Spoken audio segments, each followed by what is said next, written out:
కోసం ఏర్పాటు చేసినటువంటి స్థానిక క్రీస్తు సంఘమును అదేవిధంగా దైవజన నేతృత్వం గారికి కూడా ప్రత్యేకంగా వందనాలు తెలియజేసుకుంటున్నాను.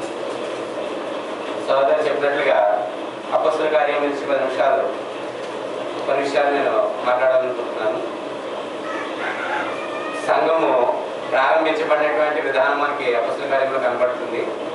ప్రారంభించబడినటువంటి సంఘము ఎలాగ క్షేమాభివృద్ధి చెందిందనే దాని గురించి కొద్దిసేపు నేను మీతో మాట్లాడాలనుకుంటున్నాను.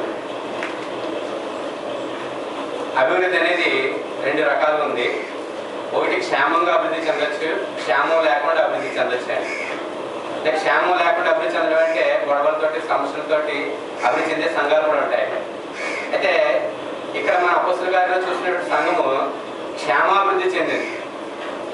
అపొస్తలుల గారి 9వ అధ్యాయంలోని అపొస్తలుల కార్యములు 9వ అధ్యాయము 31వ వచనంలో ఈ విధంగా వ్రాయబడి ఉంది. కావున యోదయ, గలిలయ, సమరయ దేశములందంతటా సంఘము క్షేమాభివృద్ధి నందొచ్చు సమాధానం కలిగి ఉండెను. యెరూషలేములో ప్రారంభించబడినటువంటి సంఘము దినదినము విస్తరిస్తుంది. ఎలా విస్తరిస్తుందంటే క్షేమాభివృద్ధి చెందుతూ విస్తరిస్తుంది అనమాట.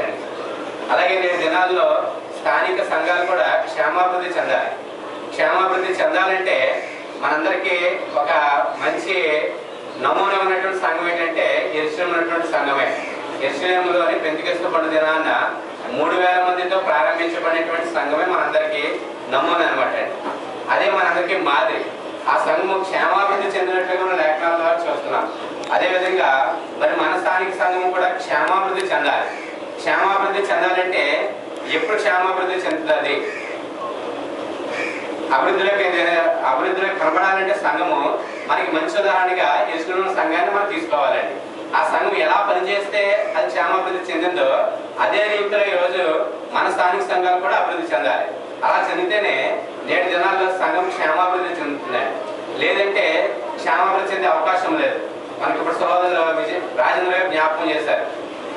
సువార్త ఎక్కడి నుంచి ప్రారంభించబడిందండి? యెరూషలేము నుండి యోదయ, సమరయ, భూదిగంతాల వరకు వెళ్ళాలని మనకి లేఖనాలు తెలియజేస్తున్నాయి. మరి సంఘాలు క్షేమాభివృద్ధి చెందుకుంటూ ఉంటుంటే ఈ భూదిగంతాల వరకు వెళ్ళే అవకాశం ఉంటుంది అనమాట. క్షేమాభివృద్ధి చెందకుండా ఆ యొక్క స్థానిక సంఘాలతో ఆగిపోతుంటే సువార్త ప్రకటించబడే అవకాశం లేదు. కాబట్టి వీరు యెరూషలేము ఉన్నటువంటి సంఘము అలా అభివృద్ధి చెందడానికి వారు ఏ విధంగా పనిచేస్తారో ఒకసారి ఆలోచించేద్దామండి. సంఘం ఎప్పుడు కూడా విశ్వాసంలో పెరగాలి, నాణ్యతలో పెరగాలి.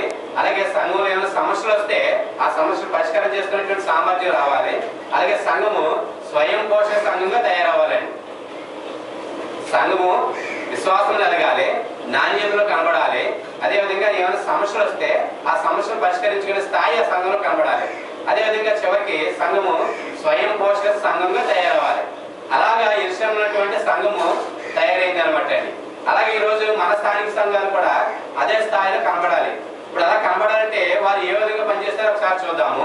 అపొస్తలుల కార్యము 2వ అధ్యాయము మనందరికి కూడా నమూనా ఏమిటంటే యెరూషలేములో ప్రారంభించబడినటువంటి సంఘం మాత్రమే మనకి ఉదాహరణ అనమాట. ఇక వేరే ఏది కూడా మనం ఉదాహరణకి పెట్టుకోవడానికి అవకాశం లేదు.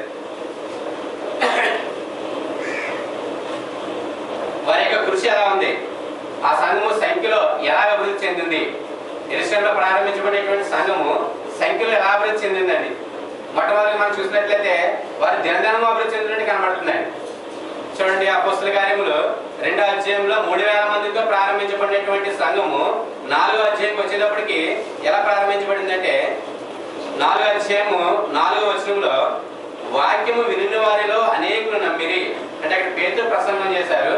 పేతురు ప్రసంగం చేసినప్పుడు ఆ ప్రసంగం యొక్క రిజల్ట్ ఎలా కనబడిందంటే వాక్యము వినిన వారిలో అనేకులు నమ్మిరి, వారిలో పురుషుల సంఖ్య ఇంచుమించు 5000 ఆయన. అంటే 3000 మంది కాకుండా మళ్ళీ ఎంతమంది జాయిన్ అయ్యారంటే అక్కడ 5000 మంది జాయిన్ అయ్యారు. అంటే 5000 మంది జాయిన్ అవుతున్నారంటే సంఘం ఏమవుతుందండి? అభివృద్ధి చెందుతుంది, సంఖ్యలో అభివృద్ధి చెందుతుందండి. ఈ 4000 మంది జాయిన్ అయిన తర్వాత ఇంకా తర్వాత ఏం జరిగిందంటే 5వ అధ్యాయం 14 వచ్చినప్పటికి ప్రజలు వారిని గణపరచుచుండిరి, పురుషులను స్త్రీలను అనేకులు మరి ఎక్కువగా విశ్వాసులే ప్రభు పక్షమును చేర్చబడి. అంటే ఇంకా దినదినము ఏమవుతుందంటే సంఘము అభివృద్ధి చెందుతూనే వెళ్ళిపోతుంది అనమాట అండి. అయితే 8వ అధ్యాయంకి వచ్చేటప్పటికి ఏమైందంటే వాళ్ళకి హింస కలిగింది సంఘానికి. సౌలు ఏం చేస్తారంటే క్రైస్తవులు అనబడిన వారందరినీ కూడా హింసించడం మొదలు పెట్టారు. ఎప్పుడైతే సంఘానికి హింస కలిగిందో సంఘంలో వారు ఏమైపోయారంటే ఆయా ప్రాంతాలకి చెదిరిపోయారండి. చెదిరిపోయిన వాళ్ళు మళ్ళీ ఏం చేశారంటే అక్కడ ఎక్కడైతే ఏ స్థలాలకైతే చేరిపోయారో అక్కడ మళ్ళీ సువార్త ప్రకటించడం మొదలు పెట్టారంటే. చూడండి అపోస్తలుల కార్యములు 8వ అధ్యాయము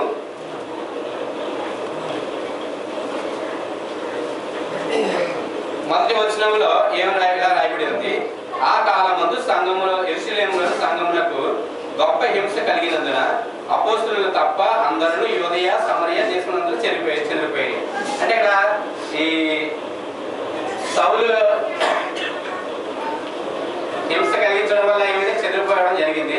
చెదిరిపోయిన వారు ఏం చేశారంటే 4వ వచనం వచ్చేప్పటికి కాబట్టి చెదిరిపోయిన వారు సువార్త వాక్యమును ప్రకటించు సంచారం చేసిరి. అంటే ఎక్కడికి వెళ్ళినా సరే వాళ్ళు ఏం చేశారంటే సువార్త ప్రకటించడం మొదలు పెట్టారండి. ఇలాగ చేయడం వల్ల ఏమైందంటే దేవుని వాక్యము అలాగే ప్రబలమయ్యి ఈరోజు మన చేతిలోకి వచ్చింది అనమాట అండి. అయితే మన చేతులతో మళ్ళీ ఇక్కడ ఆగిపోకూడదు. మళ్ళీ ఏమవుతుందంటే మన ద్వారా మళ్ళా దేవుని యొక్క సువార్త ప్రకటించబడాలి.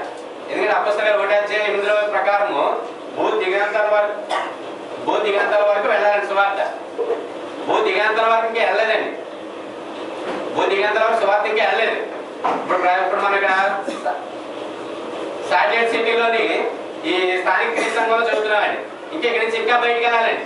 అది ఎవరి స్థానిక సంఘాల నుంచి ఆ స్థానిక సంఘాల సభ్యులు ఆ నలుమూల సువార్త ప్రకటించాలి. అలా ప్రకటిస్తే ఈ సంఘము సంఖ్యలో పెరిగే అవకాశం ఉంటుంది అనమాట అండి. కాబట్టి మనకి ఆదిమ క్రీస్తు సంఘము యెరూషలేములో ప్రారంభించబడిన సంఘము అలా పనిచేస్తుంది కాబట్టి ఈరోజు మన చేతులకి ఈ గ్రంథం రావడం జరిగింది అనమాట. కాబట్టి సంఘం క్షేమాభివృద్ధి చెందాలంటే మొట్టమొదటిగా సంఖ్యలో విస్తరించాలండి. నాతో చాలు అని అనుకుంటే సరిపోదనమాట అండి. యేసుప్రభు వారు కూడా మనకి మత్తయి సువార్త 11వ ఉపమానం చెప్పారండి. ఒక ఆవగింజను భూమిలో పాతితే ఆవగింజ ఏమైందటండి ఎదిగి కూర మొక్కలు అన్నింటిలోకెల్లా పెద్ద మొక్క అయిందటండి. ఆకాశ పక్షులు వచ్చి ఆ మొక్క మీద వాలి అట్టండి. ఆవగింజ ఎంత ఉంటుందండి? చిన్న గింజ. ఆ చిన్న గింజను భూమిలో పాతితే కూర మొక్కలు అన్నింటిలోకెల్లా పెద్ద మొక్క అయిందటండి. అంటే అది ఇది అలా కనిపించింది అనమాట అండి. ఆకాశ పక్షులు వచ్చి వాటి మీద వాలి అట్టండి. అలాగే ఈ రోజు ఈ ప్రాంతంలో ప్రారంభించబడినటువంటి సువార్త ఇక్కడ ఆగిపోకూడదు అనమాట. శాటిలైట్ సిటీతో ఆగకూడదు. ఇది ఇంకా విస్తరిస్తూనే ఉండాలన్నమాట అండి. ఎక్కడ వరకు వెళ్ళాలంటే భూ దిగాంతర వరకు వెళ్ళాలని లేఖనాలు చెప్తున్నాయి కాబట్టి ఆ విధంగా ఇప్పుడున్నటువంటి సంఘం అలా ప్రయాసపడాలన్నమాట. అలాగే సంఘం సంఖ్యలో అభివృద్ధి చెందాలి. అలాగే వారి నాణ్యత ఎలా ఉందండి, వారి విశ్వాసం ఎలా ఉందో మనకి అపోస్తలుల కార్యాలు 2వ అధ్యాయం 42వ వచనంలో కనబడుతుంది. ఎందుకంటే మన ప్రతిదానికి మాదిరి ఆదిమ క్రైస్తవ సంఘమే, యెరూషలేములో ఉన్నటువంటి సంఘమే. కాబట్టి వారి యొక్క విశ్వాసం ఎలా ఉందో సార్ చూద్దాం. చూడండి అపోస్తలుల కార్యాలు 2వ అధ్యాయము 42వ వచనం అండి. సార్ చదవండి. అపోస్తలుల కార్యాలు 2:42.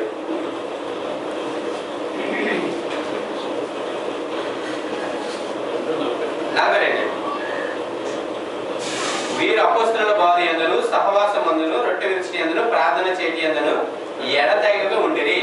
వీరు ఎలాగా సంఘము విస్తరించడానికి కారణం ఏంటండి?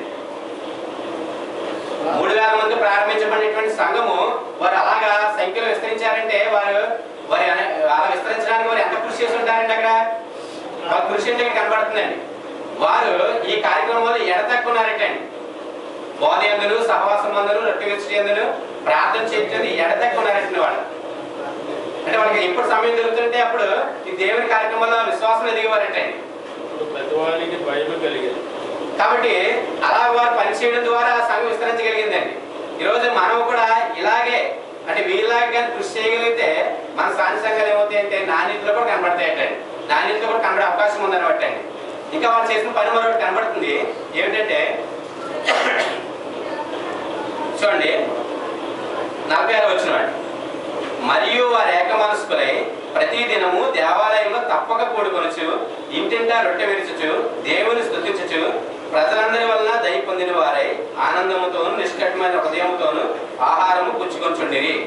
అక్కడ మాట చెప్పబడిందండి. మరియు వారు ఏక మనస్కులై. 3000 మంది ఏక మనసు అనేది సాధ్యపడే విషయం అండి. అసలు సాధారణంగా మనం ఆలోచన చేస్తే ఒక కుటుంబంలోనే 2 వ్యక్తులు పడదండి. ఇప్పుడు ఒక కుటుంబంలో తల్లి భోజనం వండినప్పుడు ఒక కూర ఒకరికి నచ్చుతుంది, ఒక కూర ఒకరికి నచ్చుతుంది అండి. అంటే ఆ చిన్న విషయంలోనే తేడా కనబడుతుందండి. మరి అలాంటిది 3000 మంది ఏకమనస్సు కలగడం అనేది చిన్న మాట కాదండి. కానీ 3000 మంది ఏకమనస్సు కలిగి వారు ఇలా కృషి చేయడం వల్ల ఈనాడు దేవుని యొక్క సువార్త మన చేతిలోకి రావడం జరిగింది అనమాట. అలా చేయడం వల్ల ఆనాడు సంఘాలు అభివృద్ధి చెంది అదే విధానంలో మనం కూడా కృషి చేస్తే మన స్థానిక సంఘాలు కూడా ఏమవుతాయి అంటే క్షేమాభివృద్ధి చెందాయి అనమాట. మరి అలా ప్రతి ఒక్కరు కూడా వారి యొక్క స్థానిక సంఘాలని ఆ విధంగా పెంచుకోవాలని దాన్ని నేను హెచ్చరించుకుంటూ ఈ అవకాశం ఇచ్చినటువంటి మీకు అదేవిధంగా అధ్యక్షుల వారికి వందనాలు తెలియజేస్తూ ముగిస్తున్నాను. అందరికీ